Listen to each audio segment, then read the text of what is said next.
It's strange, the things that stay with you.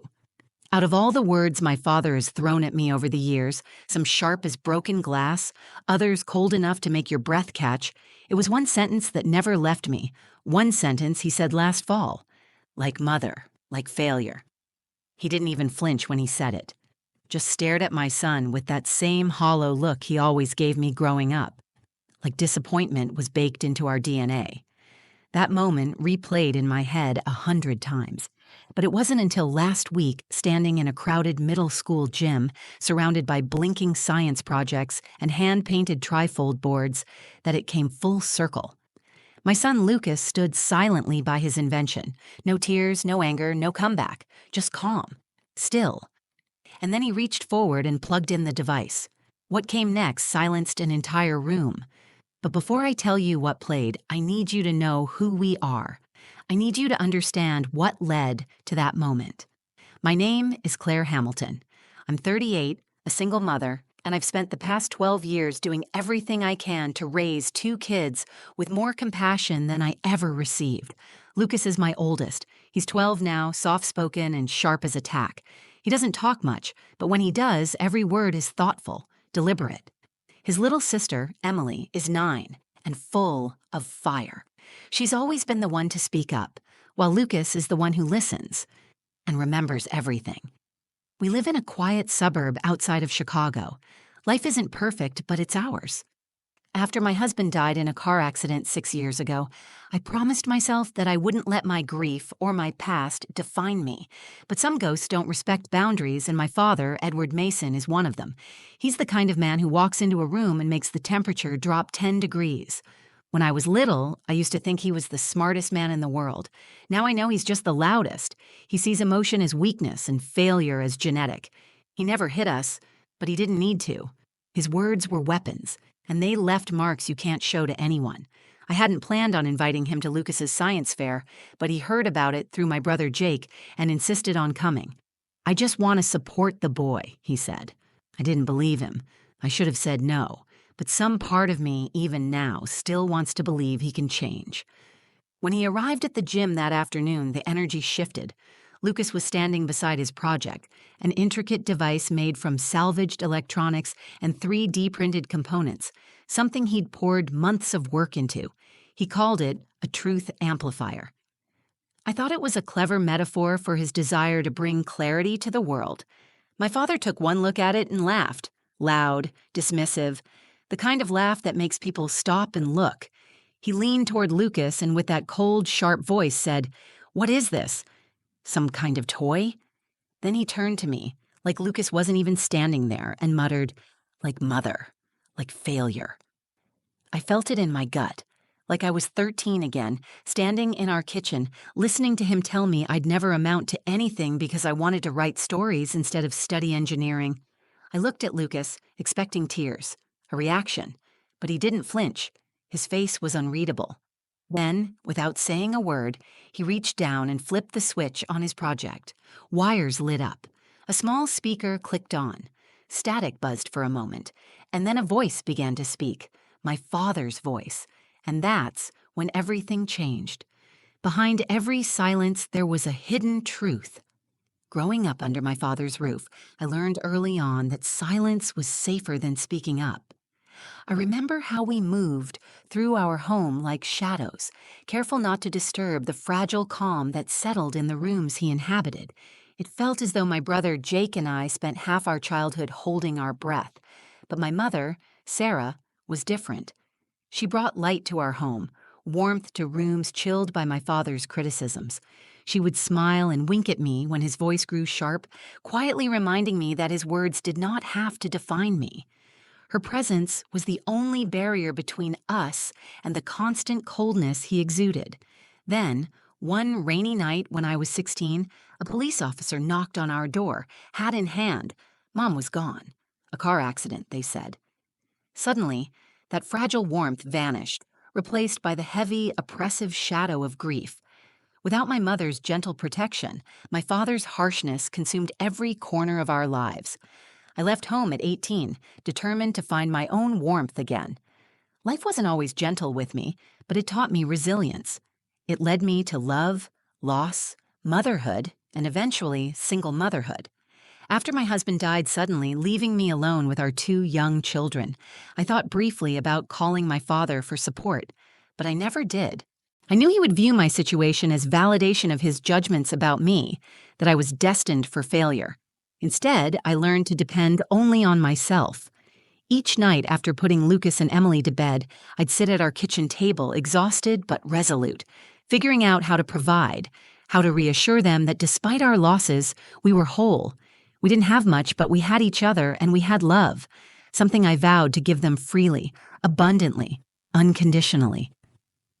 Lucas grew quieter after his father's death, retreating into himself. He built intricate creations out of spare parts, old circuit boards, wires from broken lamps, gears from discarded toys. Science was his refuge.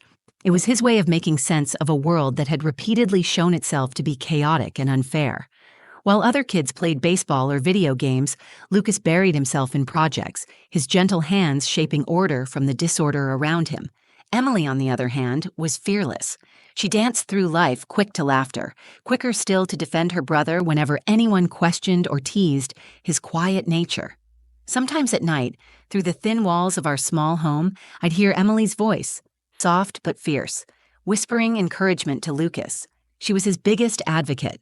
They protected each other in ways Jake and I never learned to as children. When Lucas told me he wanted to enter the science fair, my heart swelled with pride and worry. I knew how cruel others could be when they didn't understand.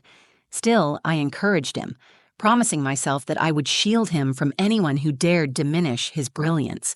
But when Jake casually mentioned the fair to our father, everything changed. Edward Mason, never one to miss an opportunity to judge, insisted on attending. "It's important I see what you've been doing with my grandchildren," he said, the implication clear. The night before the science fair, I found Lucas in the garage, surrounded by scattered components and blinking lights. His dark eyes met mine, his expression thoughtful, almost troubled. "Are you okay?" I asked gently, kneeling beside him. "You don't have to do this if it's too much pressure." Lucas shook his head slowly. "No, Mom, I need to do this. It matters." There was something in his voice, calm yet weighted, that gave me pause. I realized then that Lucas, quiet Lucas, was ready for something, though I didn't yet understand what. The next afternoon, as we arrived at the school gymnasium filled with excited chatter and hopeful faces, I saw Lucas's quiet strength in action. He set up his display carefully, precisely, his hands steady. Emily bounced nearby, proudly handing out flyers she'd drawn herself, announcing her brother's truth amplifier. Then the doors swung open, and my father entered. I felt that old familiar chill settle over me again. Edward's gaze met mine, and I saw in his eyes the same skepticism, the same disapproval I'd known all my life. But Lucas simply straightened his shoulders, took a slow breath, and waited, silent and composed. In that quiet, poised moment, I understood my son was no longer the frightened child I once was. He was stronger. He was ready, and so was I. His words stung deep, but Lucas never said a thing.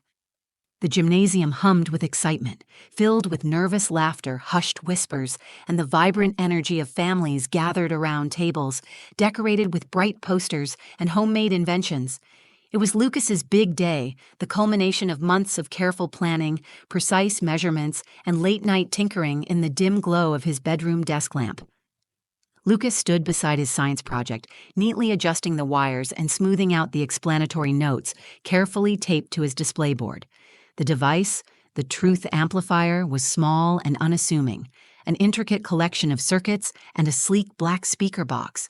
To outsiders, it might have seemed modest, even forgettable. But to Lucas, and to me, it represented so much more. It was his voice, his resilience, shaped from pieces of discarded electronics, just as he had built his identity from fragments of challenges and quiet victories. I stood a few feet back, watching Lucas closely, feeling a mother's pride swell inside me, tempered only by the familiar anxiety of knowing Edward Mason, my father, was somewhere behind me, ready to judge. Emily bounced excitedly around Lucas's table, proudly introducing her brother's project to anyone who paused long enough to listen. "It's amazing! Lucas built it all himself. You should see what it does."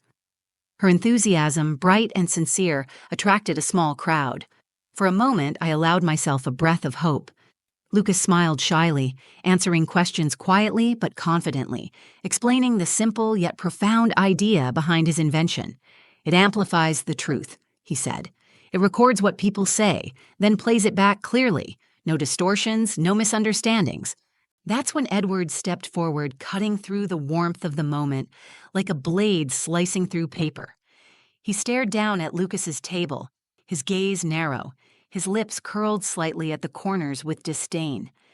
I felt my heartbeat quicken, bracing myself. Lucas glanced up at his grandfather, his hopeful expression fading as Edward spoke loudly enough for others to overhear. "What exactly is this supposed to prove, Lucas? Seems like nothing more than a glorified tape recorder." Edward's voice dripped with condescension, making the gathered audience shift uncomfortably. "You spent months on this?" I moved instinctively forward, placing a gentle hand on Lucas's shoulder, feeling him stiffen slightly under my touch. But Lucas did not speak. Instead, he stared silently at the device in front of him. Edward seemed irritated by Lucas's silence, annoyed at being ignored. His eyes hardened as he turned sharply toward me. "Well, Claire, looks like he's following right in your footsteps. You always did chase worthless ideas, didn't you?" His voice lowered, venomous enough that only those close could hear clearly, yet loud enough to wound. "Like mother, like failure." Those words landed like a blow to my chest. Heat rushed to my face as memories flooded me, familiar humiliation clawing its way back. I could hear murmurs spreading among the parents and teachers nearby, confusion mixing with awkward sympathy. Emily's bright smile faded, replaced by angry tears. She glared fiercely at her grandfather, fists clenched at her sides. But Lucas remained perfectly still, eerily calm. His eyes, now fixed firmly on Edward, revealed no anger or hurt, only quiet intensity. There was strength in his silence, a strength that I never found in myself at his age. Edward's eyes flickered uneasily at Lucas's silence, unsettled by his grandson's calm defiance. He was accustomed to immediate reactions, fear, submission, tears. Lucas gave him nothing. The crowd, sensing a drama unfolding, lingered closer, intrigued, yet uneasy. My brother Jake, standing nearby, shot me a worried glance, silently questioning whether to intervene. Our Uncle Martin moved closer, his usual humor replaced by a quiet concern. The tension was suffocating. In that painful silence, Lucas carefully adjusted a wire and reached beneath the table.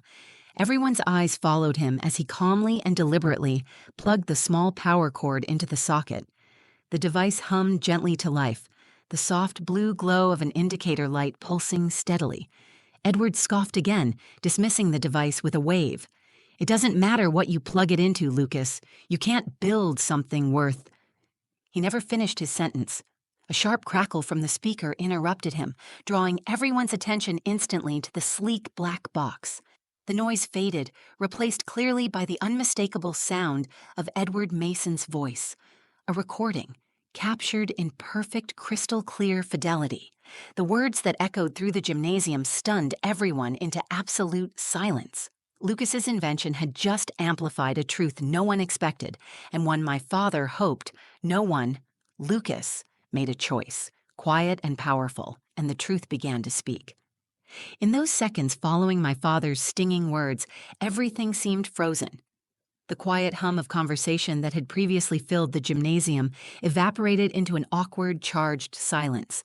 Teachers stopped mid-step, parents exchanged uncomfortable glances, and Lucas stood perfectly still, his expression unreadable, his hand resting lightly beside the quietly humming speaker. My mind raced, desperate to protect my son, yet paralyzed by the weight of my father's presence and the cruelty of his words. I opened my mouth, prepared to speak, to shield Lucas with my words or actions, yet something stopped me. It was Lucas himself, still calm, poised and surprisingly resolute, his eyes locked firmly onto his grandfather's face.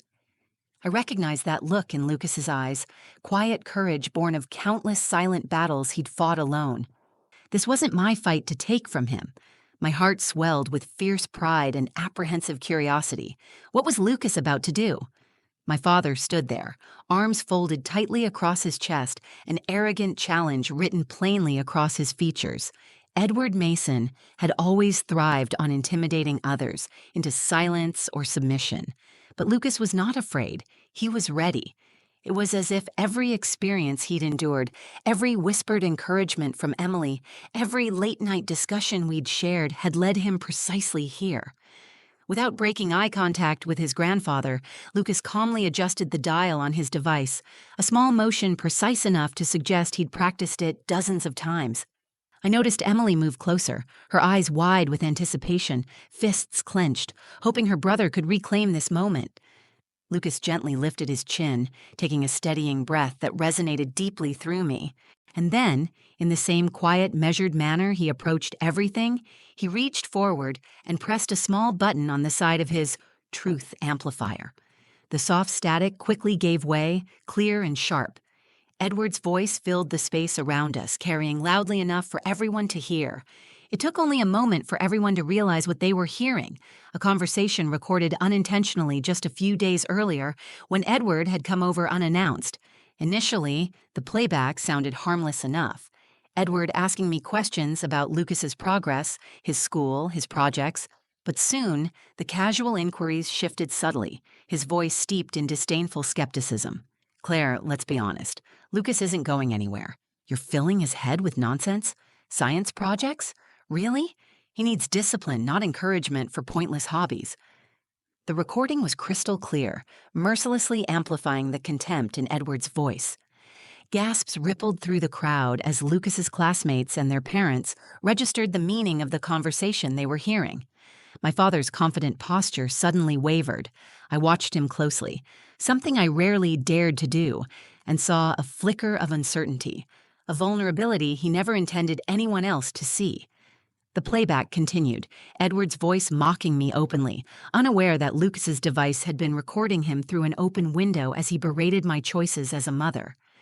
"Your mother filled your head with dreams, Claire, and look where it got her, dead and forgotten. You're doing exactly the same to Lucas. It's pathetic." Each word hit with merciless precision.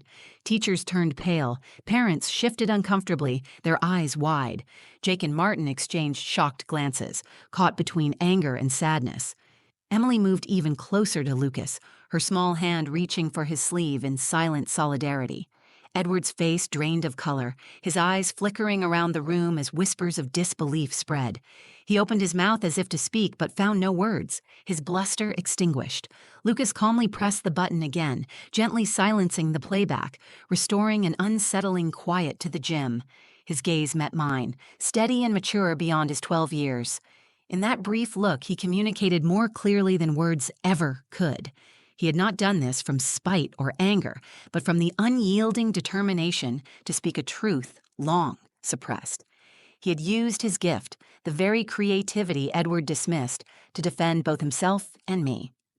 I stepped forward, placing my hand again on Lucas's shoulder, feeling the quiet strength that had just reshaped our family's story. Emily stood protectively at his side, fiercely proud. My brother Jake nodded solemnly, offering silent encouragement. For the first time, Lucas smiled softly, just a faint curve of lips. But it spoke volumes.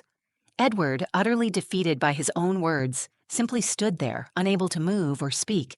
The man who had spent decades silencing others had finally been silenced by a quiet, brilliant 12-year-old boy who chose courage over submission. Lucas had taken his stand. The truth had spoken loudly and clearly, and nothing would ever be the same again. When the truth echoed, silence followed, and everything changed. The gymnasium had never felt quieter. Nearly 200 people stood utterly still, their breaths suspended, eyes fixed anxiously on the small, black speaker that had just reshaped the reality of everyone present. Lucas's quiet strength had lifted a veil, revealing the raw truth behind my father's carefully crafted facade. The proud, intimidating Edward Mason, the man who had dominated every room he entered with judgment and disdain, stood exposed, stripped bare by his own words. Edward stood stiffly, visibly trembling, his earlier arrogance now completely vanished. His eyes darted desperately around the room, looking for some form of escape, but there was none. For the first time, he had nowhere to hide. The weight of silence stretched uncomfortably, broken only by faint murmurs of shock and disbelief. Teachers glanced awkwardly at one another, uncertain of how to proceed. Other parents shielded their children, embarrassed or sympathetic, unable to look away from the spectacle. Lucas stepped forward again, his hand still resting gently on the device that had revealed everything. He did not flinch or shrink under the attention. Instead, he spoke calmly, his voice clear and steady, carrying authority far beyond his age. "This was never about embarrassing anyone," Lucas said quietly, looking directly at his grandfather with an expression free of malice. "I built this because truth matters. My mom taught me that. And even if it hurts, hiding it is worse." Lucas paused, his dark eyes now shifting to meet mine. I saw vulnerability there, but also deep resolve. I didn't know exactly what I'd recorded until yesterday. But once I did, I realized I couldn't pretend it wasn't there. A rush of emotion gripped my throat. I'd always tried to protect Lucas from pain, from harsh realities, but here he stood, willingly stepping forward into discomfort because he knew, instinctively, that some truths must be faced. Edward took a shaky step toward Lucas, his face pale. His voice came out unsteady, stripped of its usual confidence. "Lucas, I didn't mean—" Lucas raised his hand gently, silencing his grandfather's stammering attempt at apology. "You did mean it. Every word. But that's why I had to play it. Not just to make you admit it, but so you could finally see what your words do to people." Edward swallowed hard, stunned speechless by Lucas's unexpected maturity. It was evident, watching the two generations facing each other in the tense quiet of the gymnasium, that the power dynamic had shifted permanently. The principal, Ms. Collins, finally stepped forward, clearing her throat to reclaim control. Her voice was gentle, respectful, yet firm. "Perhaps it would be best if we conclude for now. Lucas, thank you for sharing your project with us, and for your bravery. Edward, I suggest you reflect on what's happened here today." Edward nodded weakly, unable to argue. He looked shattered, reduced from an imposing figure to a frail, confused man, confronted by the consequences of his lifelong harshness. Teachers and other parents gradually began whispering quietly again, the oppressive silence gradually lifting, replaced by a cautious, reflective buzz of conversation. Lucas quietly unplugged his device, carefully gathering his wires and tools. Emily rushed to his side, fiercely hugging her brother. Her eyes were wide, proud, tears shining on her cheeks. Jake approached, gently squeezing Lucas's shoulder in wordless respect, and Uncle Martin gave a silent, approving nod. I turned to my father one last time. Edward, visibly shaken, caught my gaze and approached slowly, shoulders slumped. He was broken, humbled, humanized by his own harsh truths. When he spoke, his voice was barely audible, trembling. "Claire, I'm sorry, truly. I had no idea how cruel I'd become." His apology didn't erase years of hurt, but for the first time in my memory, I saw genuine remorse in his eyes. In that moment, my anger softened just slightly, replaced by cautious hope. I knew forgiveness wouldn't come easily, but maybe, finally, healing could begin. Lucas stood beside me quietly, watching this small exchange unfold, sensing my complicated emotions. I placed my hand on his shoulder gently, comforted by his quiet presence. Without a word, Lucas had done something extraordinary. He had confronted generations of hidden wounds, shattered the facade of silence, and perhaps finally started the process of healing our fractured family. As we left the gym together, Lucas carrying his truth-telling invention in his careful hands, I realized something profound. The quietest among us often carry the loudest truths, and when spoken courageously, those truths can change everything. Lucas, in his silent strength, had done exactly that. Healing began with truth, courage, and quiet strength. The days following Lucas's powerful revelation felt strangely surreal, as if we were all slowly waking from a long, troubled dream. Life went on, school days, dinner conversations, chores, but something significant had changed. Lucas's courage had transformed more than just a single moment. It had shifted the very fabric of our family.